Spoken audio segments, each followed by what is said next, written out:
योगी ने कहा, एक दुर्दांत माफिया ऐसा भी था जब वह समाजवादी पार्टी की सरकार के समय चलता था। मुख्यमंत्री हो या मुख्य न्यायाधीश, इनके काफिले रुक जाया करते थे और माफिया का काफिला निकलता था।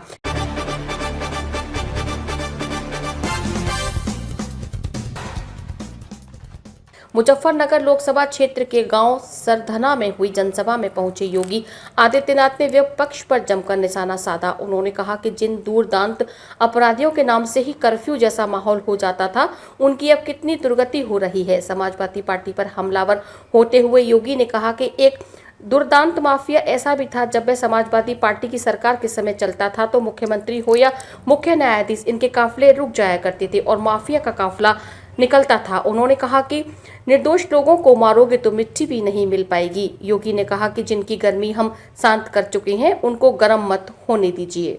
अभी जम्मू कश्मीर से आ रहा हूं और केवल यहां की सभा के लिए आया हूं, अन्यथा मेरे और भी कार्यक्रम थे। मैंने कहा नहीं, मैं जाऊंगा सरधना में, मैं इस बार जरूर जाऊंगा, 24 में मैं जरूर जाऊंगा। और बहनों भाइयों, मैं इसीलिए आया हूं आपसे कहने के लिए, जो लोग गुमराह कर रहे हैं उनके गुमराह में आने की आवश्यकता नहीं। ये लोग कभी नहीं आएंगे। फिर जाति के सौदागर उपयोग करेंगे, बाद में सौदेबाजी करके गायब हो जाएंगे।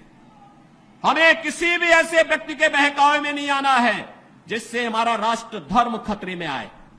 याद रखना, इस देश के राष्ट्र धर्म को हमेशा खतरा जब भी आया है, इन्हीं लोगों के कारण आया है, जिन्होंने जातीयता के आधार पर समाज के सामाजिक ताने बाने को छिन्न भिन्न किया है, हमेशा छिन्न भिन्न किया है।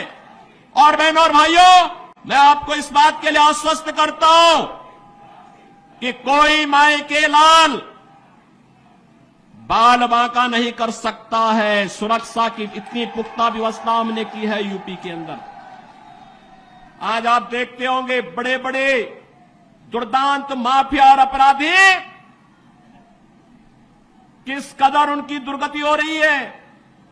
आप देख रहे होंगे, जिनके नाम से ही लोग कर्फ्यू जैसा माहौल होता था, आज उनकी दुर्गति क्या है, हर व्यक्ति देख रहा है।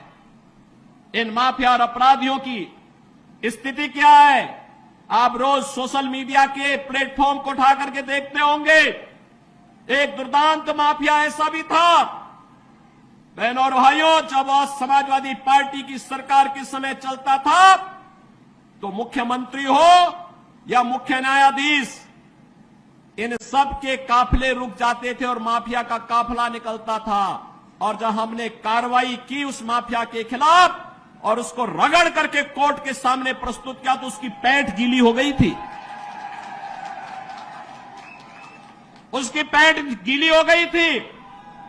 और तब हमने कहा था, उस समय उसको हमने कहा था, कानून को रौंदने वाले, आज कानून कितना बड़ा होता है यह एहसास हो रहा है कि नहीं हो रहा है।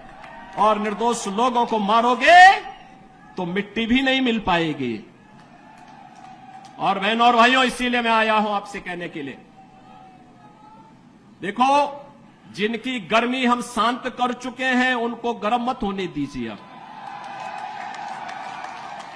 इस क्षेत्र को विकास की मुख्य धारा के साथ जुड़ने दो। उनकी सबकी गर्मी शांत हो गई है, वे गए काम से। और इसीलिए मैं आप सबसे अपील करने के लिए आया हूं कि पूरे देश की एक आवाज है, पूरा देश एक ही स्वर में बोल रहा है। और वह बोल रहा है कि फिर एक बार मोदी सरकार, फिर एक बार